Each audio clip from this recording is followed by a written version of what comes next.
कहानी उस कलयुगी पिता का जिसने बेटे की चाहत में अपने पत्नी और 2 बेटियों को तेजाब से नहलाया। दोस्तों नमस्कार, मैं आर.के. तिवारी। आज की जो घटना बात 4 सितंबर 1992 की है। उत्तर प्रदेश के आगरा जिले के एक शाहपुर गांव, जहां एक परिवार रहता था। उनकी 3 बेटियां थीं। सीमा 5 वर्ष, नीतू 3 वर्ष और कृष्णा 1 वर्ष।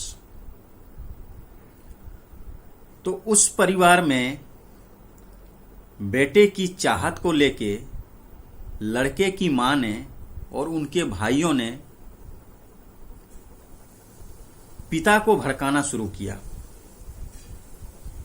कि तुम्हारे पास 3 बेटियां हैं। हम तो सोच रहे थे कि एक बेटी के बाद दूसरा लड़का होगा, फिर नहीं हुआ। फिर सोचा अब लड़का होगा, फिर भी नहीं हुआ। 3 लड़कियां हो गई। तो तुम ऐसे करो, दूसरी शादी कर लो तो उससे तुम्हारा लड़का हो जाएगा।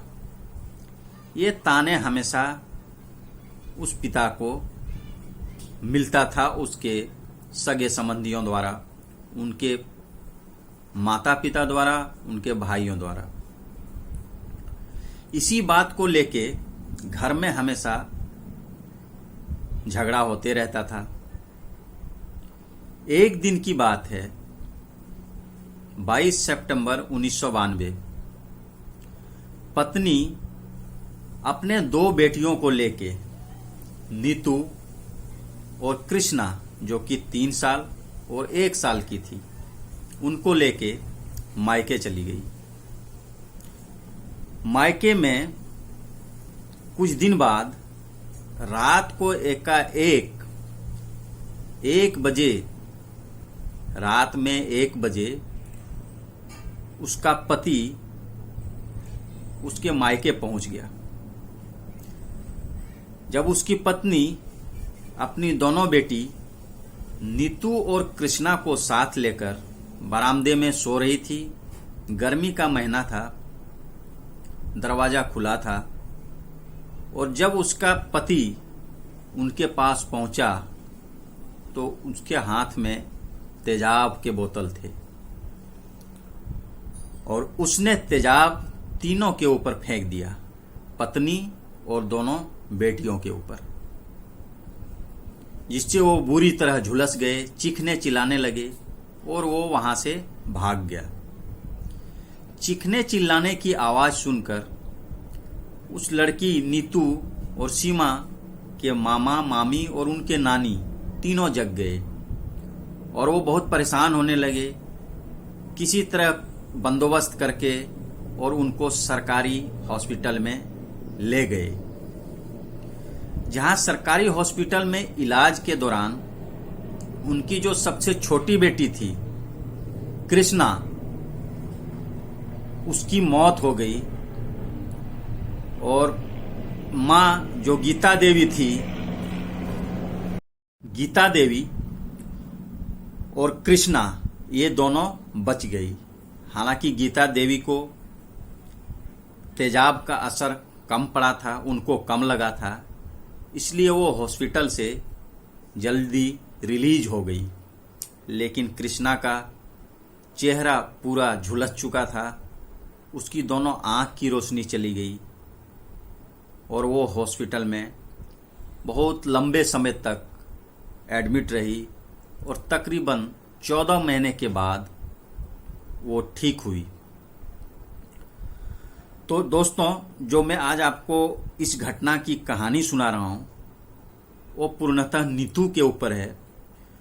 जो नीतू, आपने फोटो देखा होगा जो मैंने अभी लगा रखा है, इसमें नीतू का चेहरा बुरी तरह झुलस चुका है, उनकी दोनों आंख की रोशनी चली गई है। लेकिन उन्होंने जिंदगी से हार नहीं मानी और उन्होंने पिता को माफ कर दिया। जब उनके पिता से पूछा जाता है तो वो पुरानी यादों को याद करके बहुत रोते हैं और उनको इस चीज की, इस घटना की बहुत ही पश्चाताप होता है। हालांकि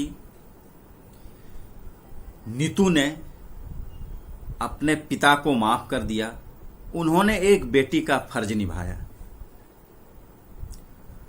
और अपनी जिंदगी से लड़ा और आज वो दिल्ली में एक खाने की रसोई को चलाती है और खुद मेहनत करके जिंदगी से लड़के उन्होंने दुनिया को दिखाया कि हौसला से कितने भी बड़े परेशानी, कितनी भी बड़ी दर्द और कष्ट हो, उससे पार पाया जा सकता है। दोस्तों, इस कहानी से सीखने वाली बातें, सीखने वाली नंबर 1 बातें कि इतनी बड़ी दर्द देने के बाद भी नीतू ने और उसकी मां ने अपने पिता को माफ कर दिया। दोस्तों, ये चीज एक बेटी ही कर सकती है। दोस्तों, बेटी एक वो शख्स है जो बुढ़ापे में अपनी मां और पिता का हमेशा ख्याल रखना चाहती हो और रखती भी है।